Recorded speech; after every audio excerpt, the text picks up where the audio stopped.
أعوذ بالله من الشيطان اللعين الرجيم بسم الله الرحمن الرحيم رب اشرح لي صدري ويسر لي أمري واحلل عقدة من لساني يفقهوا قولي اللهم صل على محمد وآل محمد.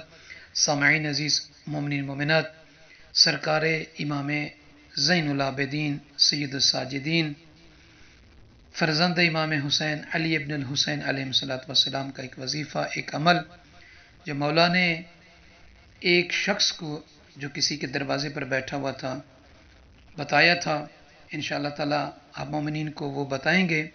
خصوصاً حاجات کی قبولیت کے لیے امام زین العابدین علیہ السلام کا نماز حاجت پڑھنے کا ایک وظیفہ ہے.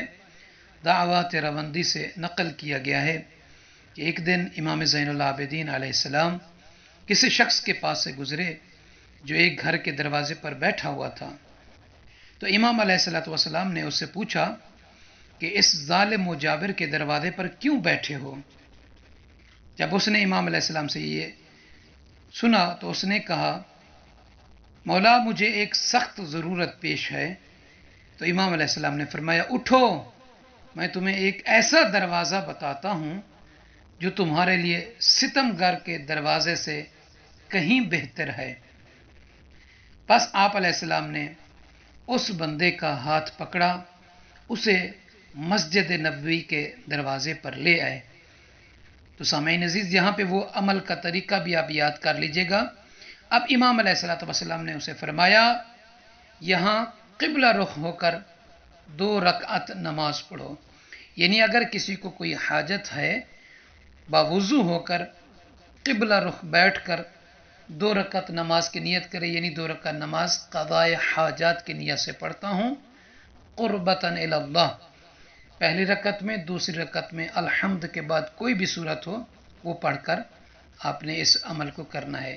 یعنی نیت کرنے کے بعد 2 رکعت نماز، پہلی رکعت میں الحمد کے بعد کوئی سی صورت، دوسری رکعت میں الحمد کے بعد کوئی سی صورت، پھر قنوت میں دعا مانگیں، پھر رکوع و سجود، تشہد اور سلام کے بعد تسبیح جناب فاطمۃ الزہرا پڑھیے.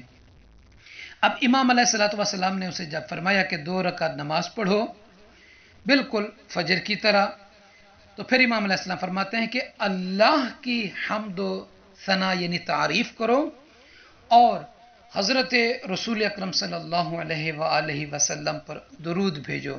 یعنی کتنا درود بھیجنا چاہیے؟ جتنا آپ بھیج سکتے ہیں، پڑھ سکتے ہیں اتنا پڑھیں.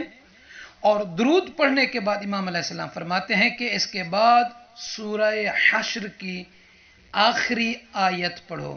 کون سی آیت ہے وہ یہ ہے، بسم اللہ الرحمن الرحیم، هو اللہ الخالق الباری المصور له الاسماء الحسنى يسبح له ما في السماوات والارض وهو العزیز الحکیم. پھر امام علیہ السلام نے اسے فرمایا، پھر سورہ حدید کی پہلی 6 آیات پڑھو.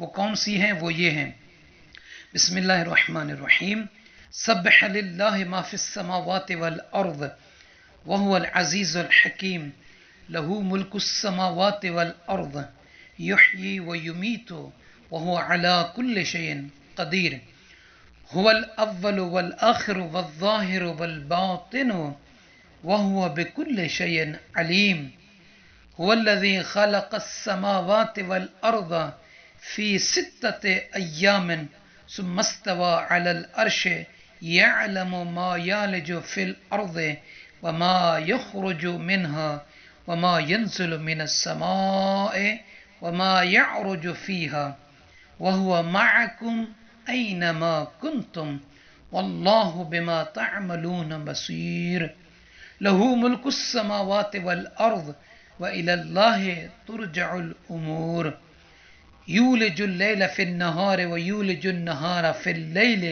وهو عليم بذات الصدور. پھر امام علیہ السلام فرماتے ہیں کہ سورہ آل عمران کی یہ 2 آیات پڑھو، قل اللہم مالک الملک تؤتی الملک من تشاء وتنزع الملک ممن تشاء وتعز من تشاء وتذل من تشاء بيدك الخير إنك على كل شيء قدير تولج الليل في النهار وتولج النهار في الليل وَتُخْرِجُ الْحَيَّ مِنَ الْمَيِّتِ وَتُخْرِجُ الْمَيِّتَ مِنَ الْحَيِّ وَتَرْزُقُ مَنْ تَشَاءُ بِغَيْرِ حساب۔ اب امام علیہ السلام فرماتے ہیں پھر اللہ سے سوال کرو کہ وہ تمہاری حاجت روائی فرمائے، اللہ تمہیں سب کچھ عنایت فرمائے گا۔ تو سامعین عزیز، یہ 2 رکعت نماز وضو کرنے کے بعد آپ نے پڑھنی ہے اور نیت قضاء حاجت کی کرنی ہے۔ پھر اس کے بعد سورہ حشر کی وہ آیت جو بتائی ہے ڈسکرپشن میں بھی مل جائے گا، اگر کسی کو چاہیے تو واٹس ایپ پہ بھی رابطہ کر کے لے سکتا ہے۔ پھر سورہ حدید کی 6 آیات کو پڑھنا ہے، پھر اس کے بعد سورہ آل عمران کی 2 آیات کو پڑھ کر پھر جو بھی آپ کی حاجت ہے، جیسے امام علیہ السلام نے اسے بتایا، جو بھی آپ کی عرض ہے، خواہش ہے، دلی تمنا ہے، منت ہے، کوئی بھی ہے، وہ اللہ تعالیٰ سے مانگے۔ انشاءاللہ تعالیٰ امام علیہ السلام کے لسان مبارک سے صادق امام کے صدقے میں انشاءاللہ تعالیٰ اللہ تعالیٰ آپ کی عرضوں کو، حاجتوں کو، خواہشات کو منظور و مقبول فرمائے گا۔ سننے والے، دیکھنے والے بندگان خدا، کنیزان خدا سے عرض کرتے ہیں کہ لائک، سبسکرائب اور شیئر فرما دیا کریں تاکہ اس طرح کی ویڈیوز آپ مومنین کی مبارک سماعتوں تک پہنچتی رہیں اور یہ سلسلہ نشر و اشاعت بڑھتا رہے۔ جزاک اللہ۔